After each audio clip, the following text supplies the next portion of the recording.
সম্মানিত আশিকে রাসূলেরা,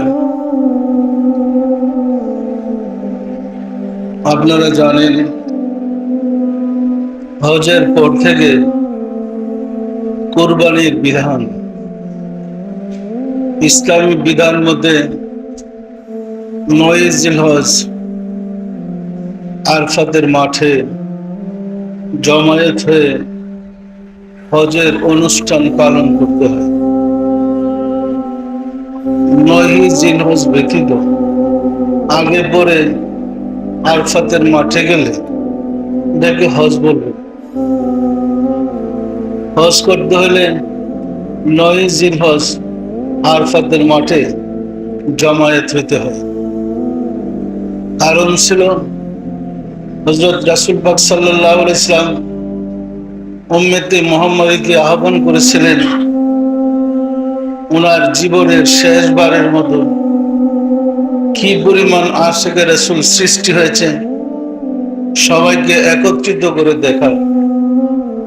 তাই তিনি আরাফাতের মাঠকে নির্বাচিত করেছিলেন, ঘোষণা দিয়েছিলেন ৯ জিলহজ সবাই যেন আরাফাতের মাঠে জমায়েত হয়।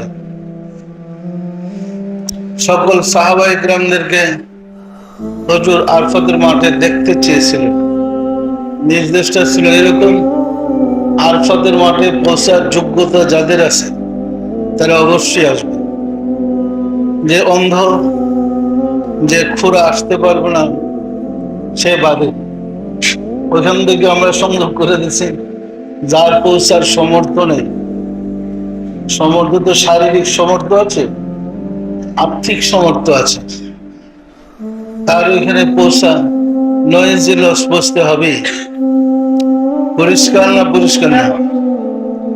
সবার সামনে হুজুর জাবালে রহমত অর্থাৎ আরাফাতের মাঠে একটা টিলা আছে, পাহাড়, ছোট পাহাড়। ওই ছোট পাহাড়ে এখনের মতো মাইকের ব্যবস্থা ছিল তো না, উঁচু জায়গায় দাঁড়ায় ভাষণ দিছিল। উঁচু জায়গা থেকে কথা বললে একটু দূরে শোনা যায়। ওই টিলায় দাঁড়ায় উনি বিদায়ের হজের বাণীটা প্রদান করেছিল। এখন তো মাইক লাগালে আর উঁচু যেতে হয় না, মাইকে তো না কত দূর নিয়ে যেতেছে, ওইখান থেকে উনি বাণী প্রদান করেছিলেন। যাই হোক, সারা পৃথিবীর কোথাও মক্কা ব্যতীত আরাফাতের মাঠ নাই, আছে না? বহির্বিশ্বে কোন দেশে আরাফাতের মাঠ আছে? আরাফাতের মাঠ কয়টা? তাহলে ইসলামী বিধান মধ্যে আরাফাতের মাঠে যেদিন হজ হবে এর পরের দিন কুরবানি হবে।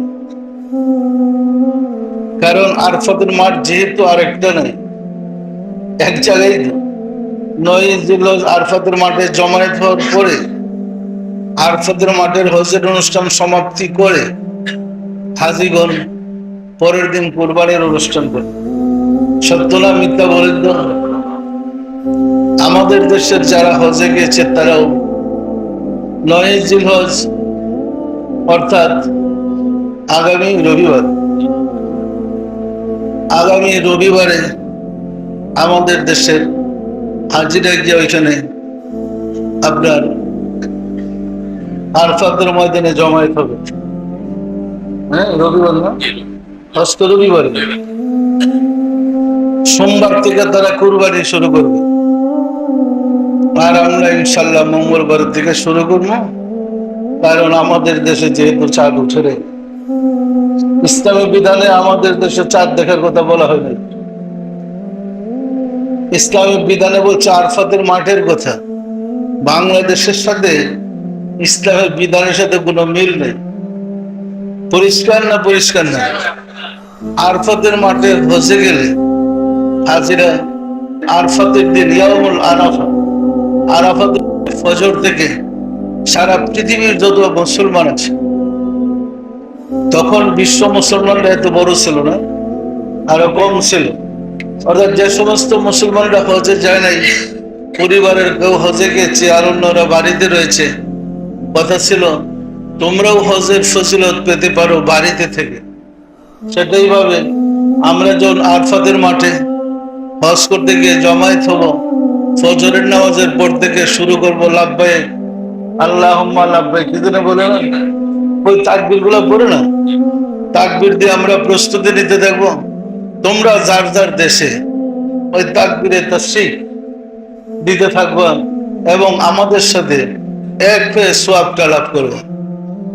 আমরা যদি হজের একদিন পরে, আমরা যদি 2 দিন পরে কুরবানি শুরু করি, তাহলে আমরা তাকবীর পড়বো কবে? কি বলেন, 2 দিন মিস হয়ে যাবে না? তাহলে আমাদেরও রবিবার ফজর থেকে ওই তাদের সাথে একত্রতা ঘোষণা করে আমাদের তাকবীর গুলো পড়তে হবে। তাকবীর পড়া কিন্তু প্রতি ফরজ নামাজের পরে তাকবীর আদায় করা ওয়াজিব।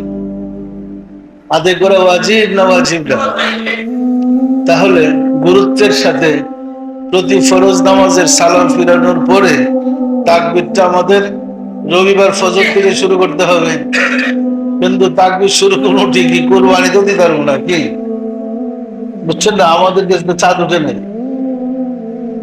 এই যে ধর্মের বিভ্রান্তি, এটার জন্য আমাদের মুসলিম সমাজের অজ্ঞতা দেয়।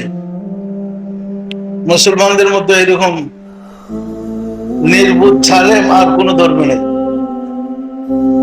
পরিষ্কার না? পরিষ্কার না?